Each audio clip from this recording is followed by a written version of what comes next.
Hey guys, welcome back to my channel. Today I'm going to be testing a bunch of new drugstore makeup. I do have the new Maybelline Superstay Lumi-Matte foundation, so I'm going to be doing a wear test.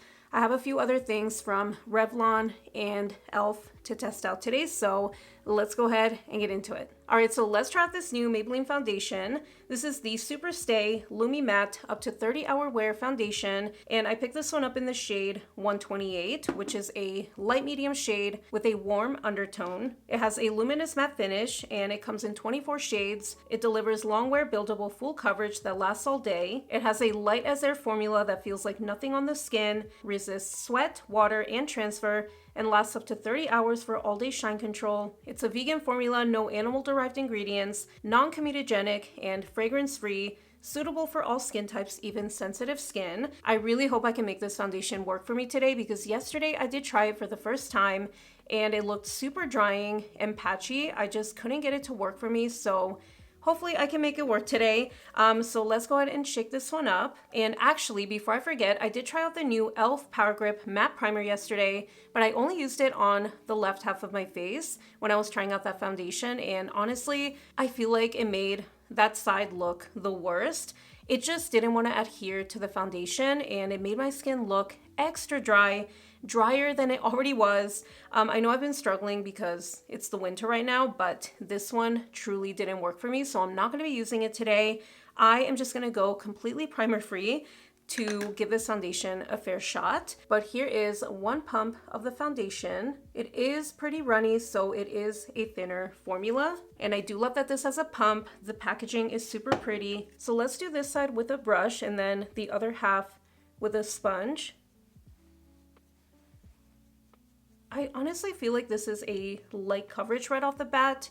I don't feel like this is even medium coverage, so I really don't get how this could be a buildable full coverage foundation. I feel like I would have to use so much product. It would just look extremely cakey. I think I used about 3/4 of a pump so far, so I'm gonna take whatever's left and kind of just build in certain areas. Okay, maybe it is medium coverage. I don't know why, but when I first applied it, it looked like light coverage, but I guess it is medium. I am really not liking the way that this looks. It just looks super drying and it looks really patchy in certain areas. It's also sinking into my pores. This is a very drying foundation on me. I don't know how that's showing up on camera, but I just don't like the way that my skin looks. But let's try the other half with a sponge, see if that helps. So I'm going to apply it with my fingertips first.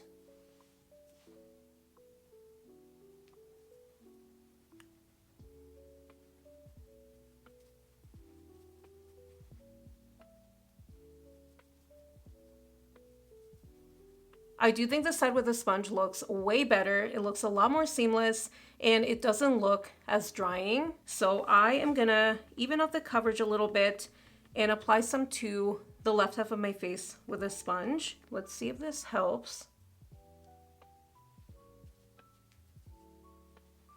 Okay, never mind. I thought pressing over it with a sponge would kind of help, but honestly, it looks a little bit worse. I did have a little bit of foundation left on the sponge, so maybe it was just too much product, but even then, just overall, I don't like the look of this foundation. I guess I'll still do the wear test, and especially because I'm using a bunch of other products, but maybe this foundation will look better throughout the day.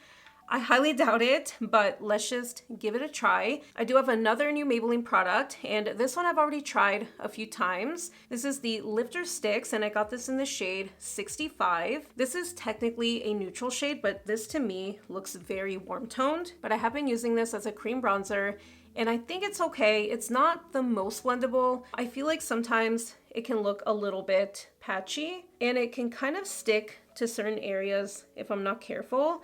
I have tried applying this to the back of my hand first and then applying it to my skin, and I really didn't like how it blended. So I just prefer applying it directly to my skin and it blends out the best that way. I did try this one in my last video and I noticed when I was editing that I didn't blend it out the best. And I think it was on my forehead that I left a few spots not completely blended, so I am trying to be careful this time.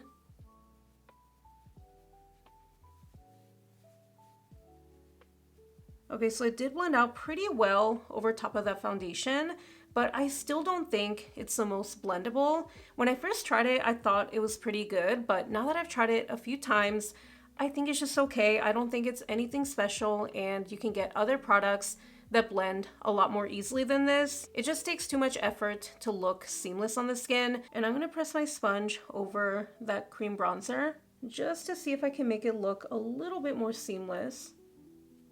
That definitely helped, but still not a product that I would recommend. But moving on to blush next, I do have the new Revlon Glimmer blush drops in the shade Coralicious, and this is a really pretty pinky coral color. I do like this packaging because it does come with a dropper, so you press the button on the back and that is how you dispense the blush drops. These are so pigmented. I think that's something that I don't love about these. They're almost too pigmented in my opinion. You do have to make sure to shake them up really well because they do have a very fine shimmer throughout the product, but I personally cannot see any bit of shimmer once it's on my skin, so I feel like the word glimmer in the name is a little bit misleading. This to me looks like a matte blush, and these dry super fast, so I am gonna work as quickly as possible.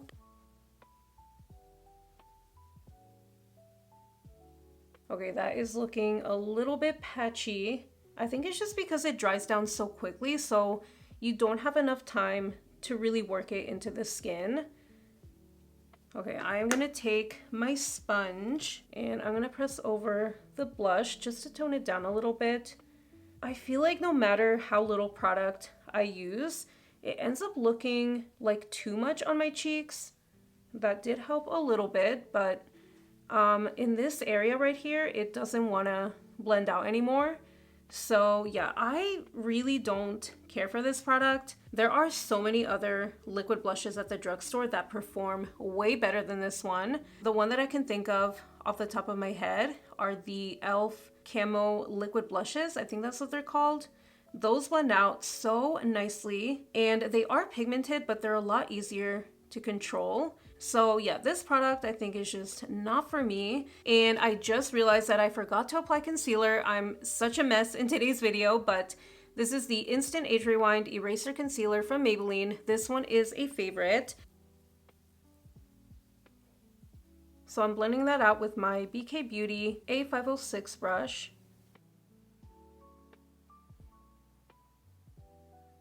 I was so tempted right now to remove my makeup and completely start over because these products are just not working for me. It's just not a good makeup day, just putting that out there, but I'm gonna push along and try the other products. So let's go ahead and set the face. I'm gonna take some of this Kimchi Chic Puff Puff Pass Set and Bake Powder, and this one is in translucent.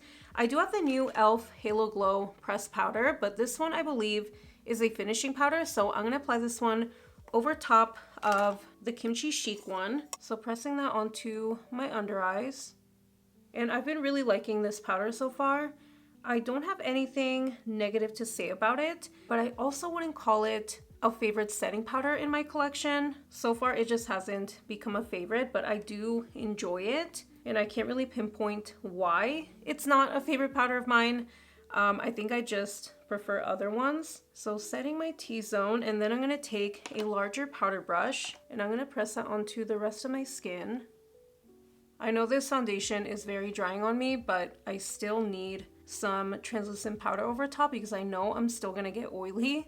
Now I'm gonna take some of this e.l.f. Halo Glow Powder Filter, and this is a pressed finishing powder. I would say I've seen mostly negative reviews about this powder. Some people seem to like it, but I have noticed that people try to use this as a setting powder, but I think it's meant to be a finishing powder. Okay, so it does say create the soft focus effect of a social filter in real life with this pressed finishing powder. The ultrafine formula helps blur the appearance of skin, reduces shine, and sets makeup for long-lasting wear. Okay, so that's a little bit confusing because they do call it a finishing powder, but then they say that it sets makeup, so Not sure what they mean by that, but I'm going to use it as a finishing powder. I do like this packaging because you do get a puff on the bottom, and then you also get a mirror. My Sephora collection powder puff is dirty right now, so that's why I didn't use it.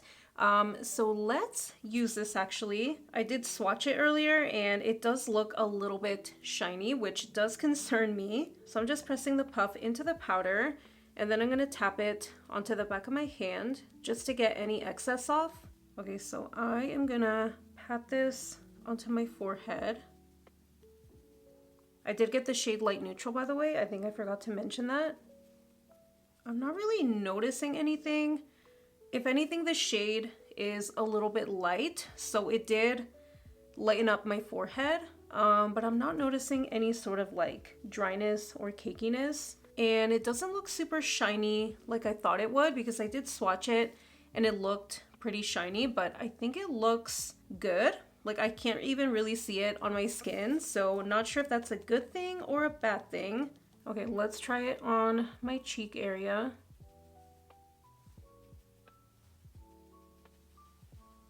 I am going to switch over to a brush instead because this one picks up a lot of product and I don't want it to look so concentrated, so let me grab a brush instead. I'm going to take this one from Sigma. This is the large powder F30 brush, and let's see if that looks better because it was just way too much with the powder puff.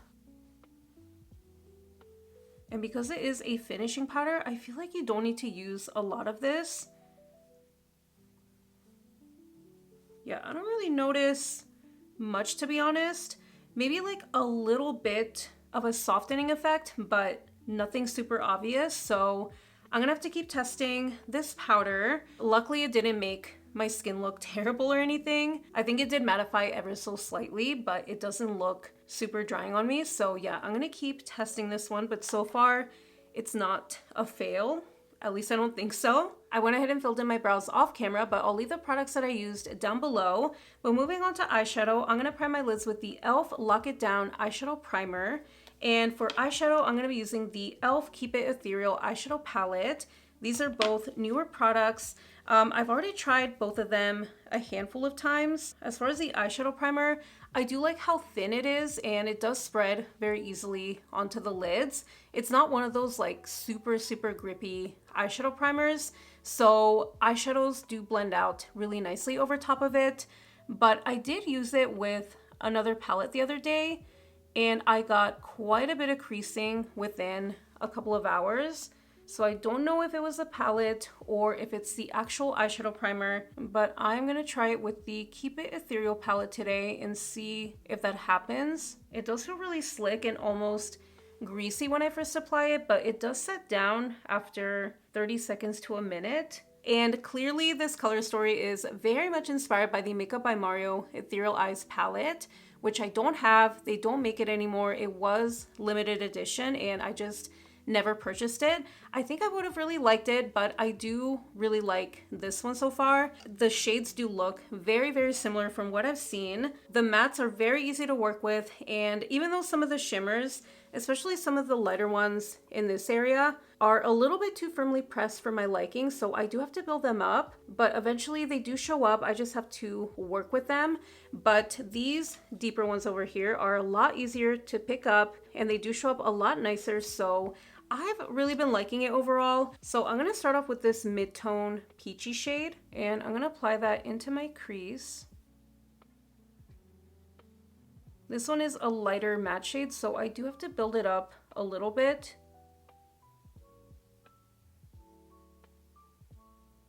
Next, I'm gonna take this shade right next to it. This one is like a mid-tone mauvey shade. And using that same brush, I'm just gonna apply that into the crease, but just a little bit lower than that previous shade.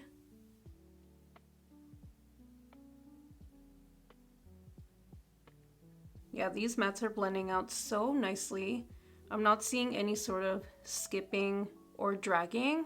Everything looks really smooth. I'm gonna take some of this deeper brown shade and I'm gonna press that onto the outer corner and drag it slightly into the crease.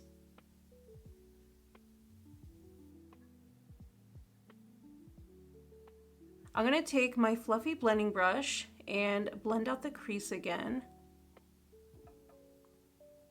I'm going to take some of this deeper shimmer shade over here, and I'm going to apply that onto my outer corner. So right next to that deeper matte brown shade.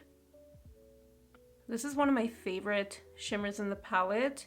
It picks up really, really easily, and it's just a lot softer than some of the lighter ones. I don't know what it is with the lighter shimmers in the palette that are super, super firmly pressed, so they don't pick up as easily as the darker shimmers. I'm going to take my fluffy blending brush again and blend over the edges. I'm going to take one more shimmer, and I'm going to take this one right here. And this is my other favorite shimmer in the palette. I'm going to place that starting in the center and layering it over top of that brown shimmer and also into the inner crease. I do see some flecks of pink and gold glitter in it, but they're very finely milled. Yeah, that looks super, super pretty on the lids. And then once again, blending out the edges.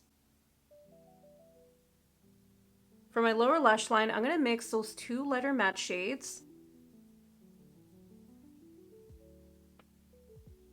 And then with a pencil brush, I'm going to take this deeper matte brown shade, and I'm going to place that on the very outer corner and drag it in about halfway.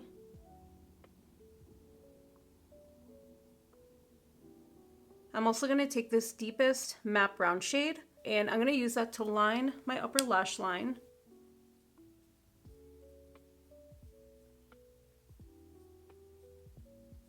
And then taking the Finest Fleck glitter eyeshadow from e.l.f. in the shade Champagne Showers.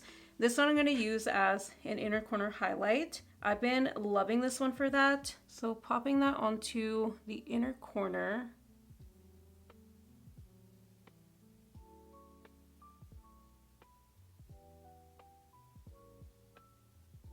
Alright, so that is it for this eyeshadow look. I'm really loving this eyeshadow palette.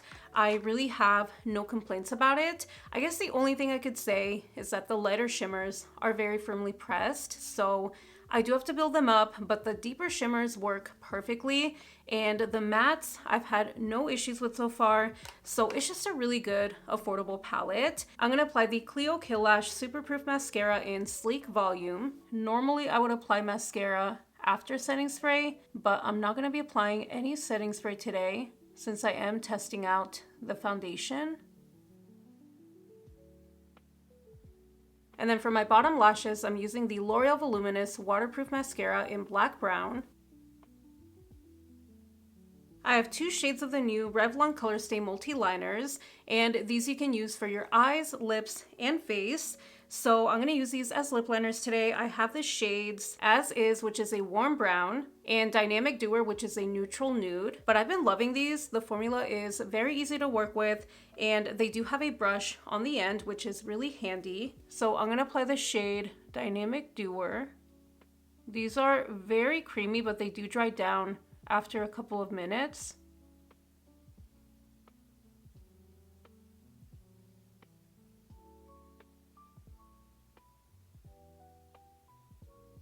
And then taking the brush and blending it out.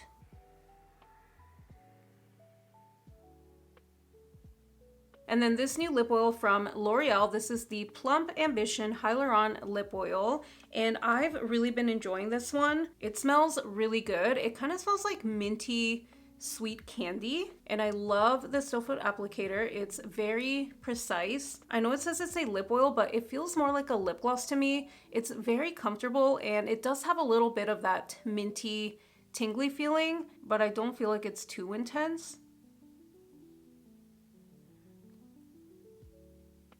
And I forgot to tell you the name of this shade.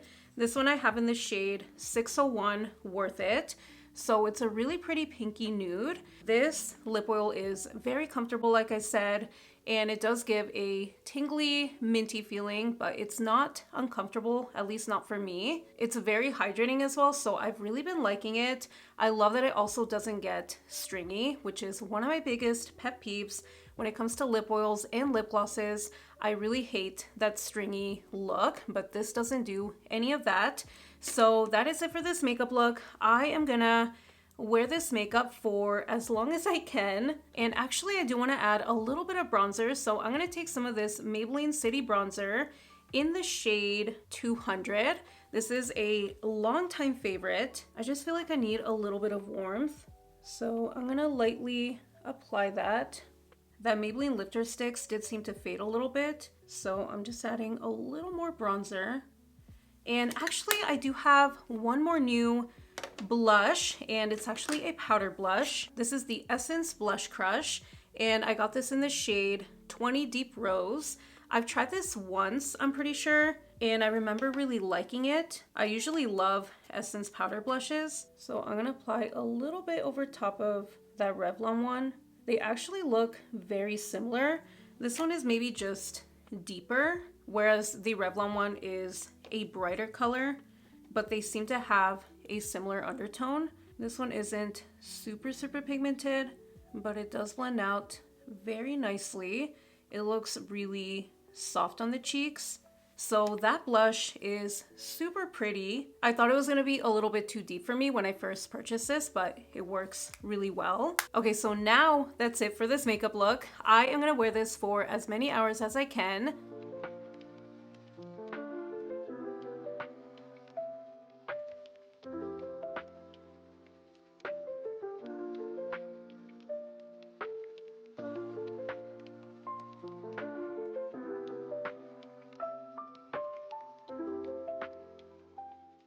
Time for my final check-in. It is currently 10:10 p.m.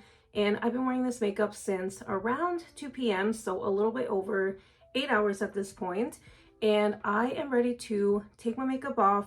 I'm looking very shiny at this point, especially in my T-zone, and I would say the sides of my nose are the worst. I can literally feel the oil coming through and I can feel it on my fingertips. So yeah, I am ready to take this off.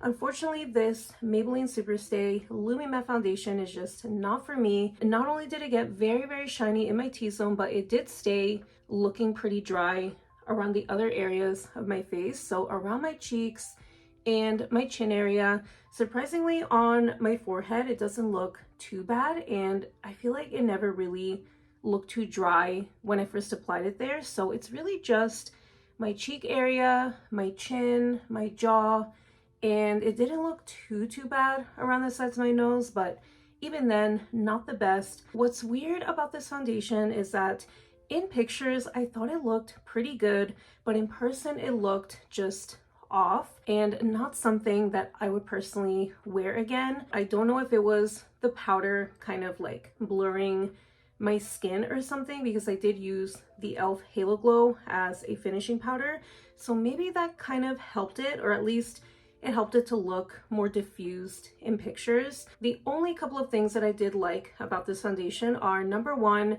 it is very lightweight, so for most of the 8 hours that I wore it, I couldn't really feel it on my skin, so I will give it that. And then the shade match I think is really good. It does match my neck really nicely, and I think it's a really good warm undertone. It also didn't sink into my smile lines, which is pretty rare when it comes to a foundation. So those are pretty much the only things I liked about it. As far as the coverage, I will say that it's not full coverage like they claim.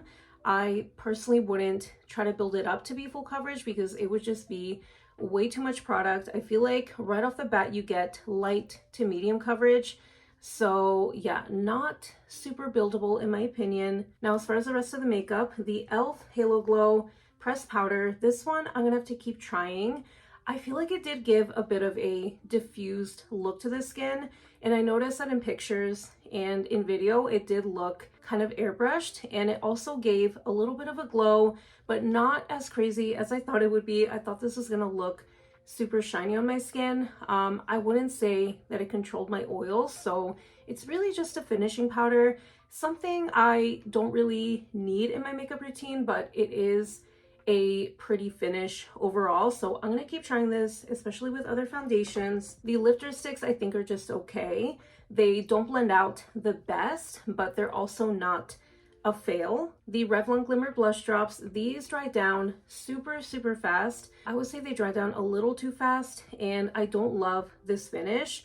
I feel like it's just a little bit flat on the skin. Now, as far as the eyeshadow primer, I do see a little bit of creasing right here. I don't know how well that'll show up on my phone's camera, but definitely not the most long wearing eyeshadow primer, but I really, really like how eyeshadows blend over top of it. So I guess I'll keep wearing it, especially if I'm not planning on wearing my makeup for a long time. The Revlon lip liner did wear off after a few hours, and the L'Oreal lip oil I'm really liking. That one moisturized my lips really nicely for a few hours, so I've really been enjoying that one. I do want to pick up another shade, maybe not right now, but later on. So that is it for this video. Thank you guys so much for watching, and thank you if you made it to the end. But I will keep testing everything out and give you my final thoughts in a future video, but I will see you in my next one. Bye.